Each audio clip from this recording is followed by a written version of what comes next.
Hello friends, കൺഫ്യൂഷനിന്റെ പുതിയൊരു വീഡിയോയിലേക്ക് എല്ലാവർക്കും സ്വാഗതം. ഇന്ന് നമ്മൾ സഞ്ചരിക്കുന്നത് ചരിത്രത്തിന്റെ താളുകളിലൂടെയാണ്, മെസൊപ്പൊട്ടാമിയൻ സംസ്കാരത്തിലേക്ക്. ഇന്നത്തെ ഇറാഖിന്റെയും സിറിയയുടെയും ഭാഗങ്ങളിൽ ടൈഗ്രീസ്, യൂഫ്രട്ടീസ് നദികൾക്കിടയിലായി വളർന്നുവന്ന ഒരു അത്ഭുതകരമായ സംസ്കാരമാണിത്. ഏകദേശം BC 4000 മുതൽ നിലനിന്നിരുന്ന ഈ പ്രദേശം മനുഷ്യ നാഗരികതയുടെ കളിത്തൊട്ടിൽ എന്നാണ് അറിയപ്പെടുന്നത്. എഴുത്ത് കണ്ടുപിടിച്ചത് ഇവിടെയാണ്. സുമേറിയക്കാർ ക്യൂണിഫോം ലിപി ഉപയോഗിച്ചാണ് ആശയവിനിമയം നടത്തിയിരുന്നത്. കളിമൺ പാളികളിൽ എഴുതിയ ഇവരുടെ ലിഖിതങ്ങൾ ചരിത്രത്തിന്റെ വിലപ്പെട്ട രേഖകളാണ്. അവർ വിശ്വസിച്ചിരുന്നത് ബഹുദൈവങ്ങളെയാണ്.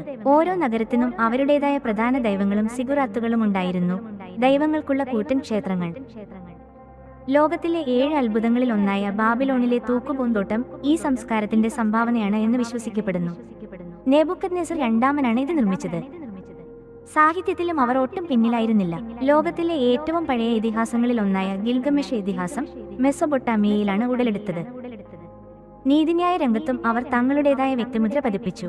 ഹംബുറാബിയുടെ നിയമസംഹിത അന്നത്തെ സാമൂഹിക വ്യവസ്ഥയുടെയും നിയമങ്ങളുടെയും ഒരു നേർക്കാഴ്ചയാണ്.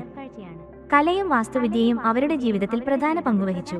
മൺപാത്രങ്ങൾ, ശില്പങ്ങൾ, ലോഹ കൊണ്ടുള്ള ആയുധങ്ങൾ എന്നിവ അവരുടെ കരവിരുതിന്റെ മനോഹരമായ ഉദാഹരണങ്ങളാണ്. കാലം ഒരുപാട് കഴിഞ്ഞെങ്കിലും മെസൊപ്പൊട്ടാമിയൻ സംസ്കാരം ലോകത്തിന് നൽകിയ സംഭാവനകൾ ഇന്നും വിലപ്പെട്ടതാണ്. ചരിത്രത്തെ അടുത്തറിയാൻ ശ്രമിക്കുന്നവർക്ക് ഇതൊരു അത്ഭുത ലോകം തന്നെയാണ്. ഈ വീഡിയോ ഇഷ്ടപ്പെട്ടെങ്കിൽ ലൈക്ക് ചെയ്യാനും നിങ്ങളുടെ അഭിപ്രായങ്ങൾ കമന്റ് ചെയ്യാനും മറക്കരുത്.